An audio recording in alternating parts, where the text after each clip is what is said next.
As an American who grew up watching films like Goodfellas, Scarface, and Casino, which are all great gangster films in their own right, The Godfather is one that towers over them all.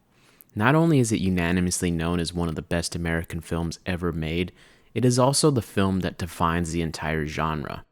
Michael Francis Ritchie, do you renounce Satan? I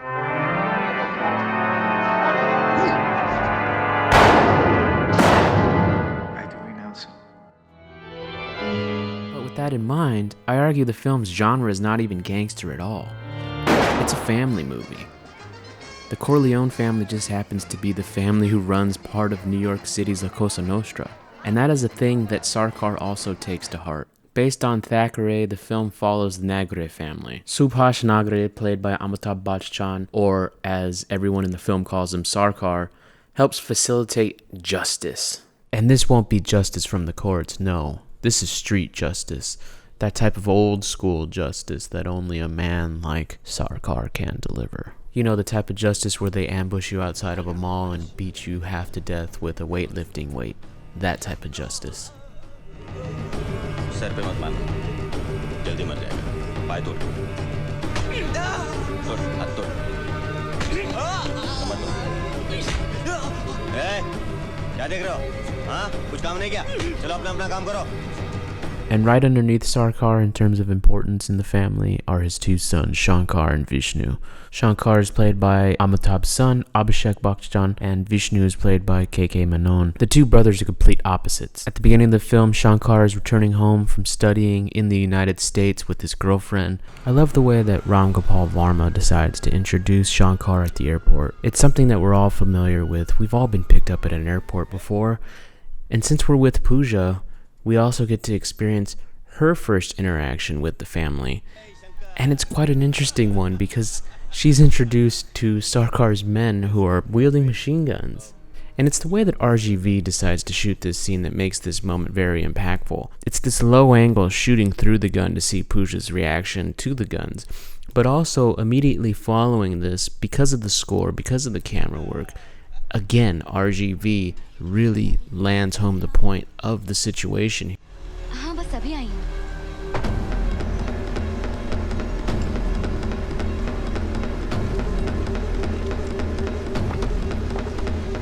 And the reason why this scene has so much impact is because it's revealing to the audience that Pooja is only in fact aware of Shankar's United States studying abroad self. She's not familiar with the other side of him, the side of him that relates to this huge criminal organization led by his father. And at this same point in time, Shankar's brother Vishnu is a producer in the Hindi film industry. Not only is he a producer, he's also somewhat of a sleazebag.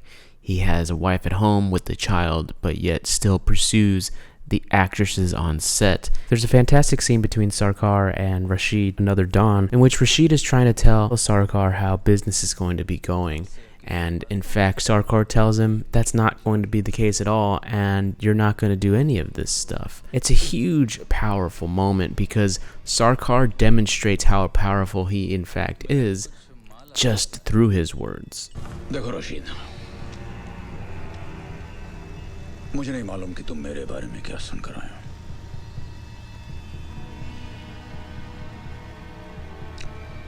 मैं इस बात को जरूर मानता हूं कि मैं कई ऐसे काम करता हूं जिन्हें कानूनी नहीं कहा जा सकता. वो इसलिए कि मुझे जो सही लगता है मैं करता हूं. वो चाहे भगवान के खिलाफ हो, समाज के खिलाफ हो, पुलिस, कानून या फिर पूरे सिस्टम के खिलाफ क्यों ना हो. मेरे ये काम तरह तरह के लोग अपने अपने नजरिए से देखते हैं और मेरे बारे में अपनी एक राय बना लेते हैं. मैं नहीं करूंगा. 30 लाख? बिकाऊ समझ रखा है क्या? जानता है किससे बात कर रहा है तू? मेरा मतलब समझाने की कोशिश भी मत करना, Rashid. And RGV as a director helps to cement this through slow pushes in, through the music, and of course, through the performance of the great Amitabh Bachchan. And the scene's powerful because it's very pivotal to the rest of the narrative. There's a reason why that everybody decides to gang up on Sarkar in order to take him out after this scene, because of how powerful he is, because of how much reach he has over the city. But what makes the scene great is not that it has to do with power struggles or anything like that. It's that it ends with family. Because as I said before, the film is about family. Immediately after the business meeting, Sarkar meets his son within the same scene and they discuss puja because it's intimate. And it lets the audience know how important family is to Sarkar, because when business is over, it's immediately back to the family. And this little ending to a very long and intense scene is a nice release for the audience. They can breathe a little bit, they can laugh a little bit, they can put a little bit of a smile on their face, because you like these people as well. These aren't just gangsters, they're also human beings. This is what matters most to Sarkar, his family. Khurana साहब बहुत अच्छे आदमी हैं। उनके जैसे आदमी का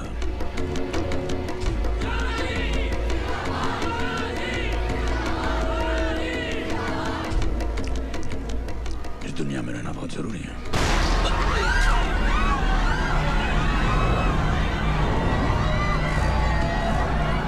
And at the end of the day, no matter how big you are, there's just certain people you can't touch. And despite the fact that Sarkar did not kill him, everybody else believed that he killed him. And in Sarkar's world, that's good enough. And what follows the assassination scene is one of my favorite moments of the entire film. It is about a minute and a half of no dialogue. Since the assassination is such a monumental event for every single one of the characters that we've seen so far in the movie, RGV wisely decides to show each and every one of them's reaction to the news of this assassination. From the sons, to Sarkar, to all of Sarkar's rivals, even to the people themselves. And we get to see how the moment grows from an isolated incident to spreading like wildfire and literally ending in riots. And it's a very impactful scene because it is cinema. With the power of sound and music, as well as the visual images to go alongside it, we really do get an understanding of what the world is feeling. And it just goes to show you the power of filmmaking. As these images are edited together, one after the other, the tension builds, and you ultimately do feel like something needs to be done against Sarkar. Even to the point where Vishnu turned against Sarkar. And of course, Vishnu was kicked out of the house prior to this because, well, he did this.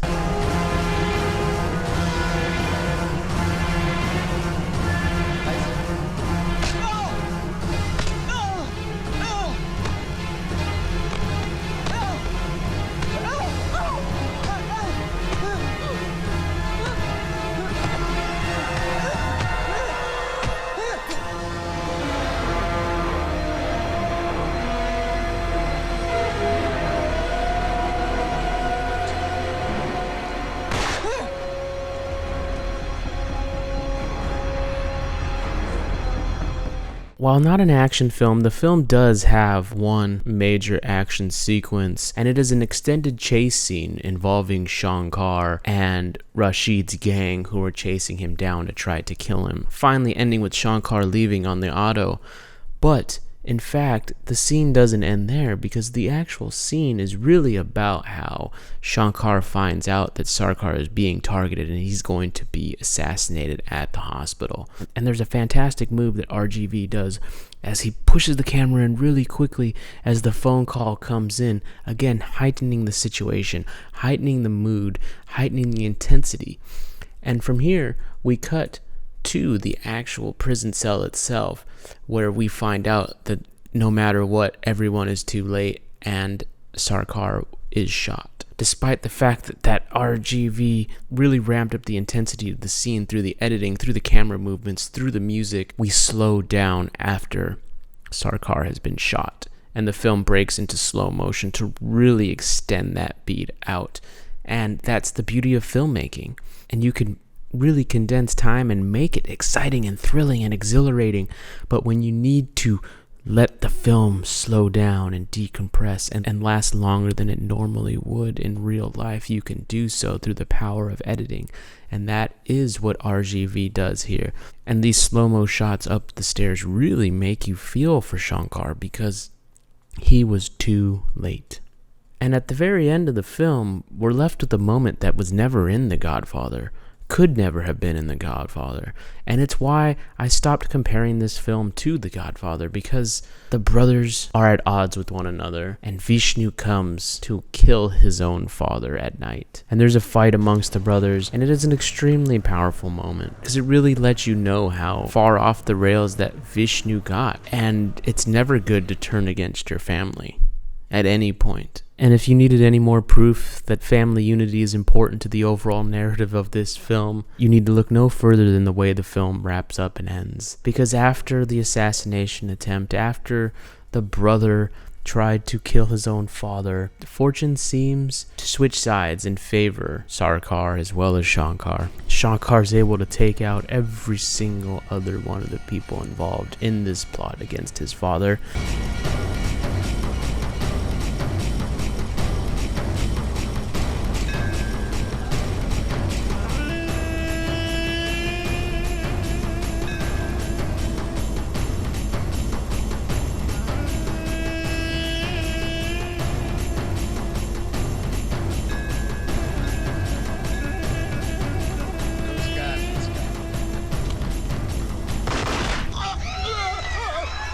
And he takes the throne. He takes his father's power, not through force of will or anything like that, but because he earned it. Because he helped his family when they were in need. The ending of the movie is brilliant. Sarkar is waving to his constituents, and he comes back in. And you're to believe that he's going to sit down and start to listen to more feedback, as he did at the beginning of the movie, and return favors and be that good person. But no, the camera continues to dolly back and reveal that no, the woman talking is in fact talking to Shankar. Because Shankar is now the head of the family. And that's when the film ends. It's a very impactful ending because the father is still there. He's still going to be there for guidance and assistance. The film is complete. The circle is closed. And the family is whole again.